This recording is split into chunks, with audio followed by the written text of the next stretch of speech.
Salut les amis, alors est-ce que vous savez à quoi sert ce symbole chelou qu'on a sur nos claviers d'ordinateur à côté du dollar et de la livre? Eh ben, écoutez, je vais vous expliquer ça tout de suite.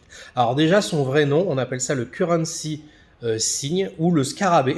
Des fois, on le surnomme comme ça parce que c'est vrai qu'il a une petite tête de scarabée, même si en fait, on dirait plutôt un truc, un espèce de morpion, hein, en fait, en vrai.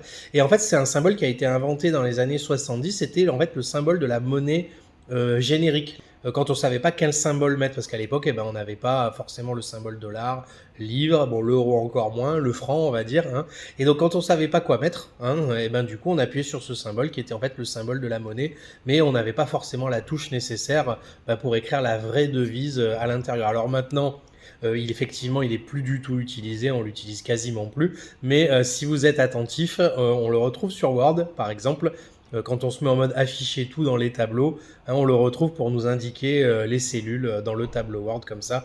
Donc, dites-moi si jamais vous avez fait attention à ce symbole et si vous l'utilisez encore. À bientôt. Salut!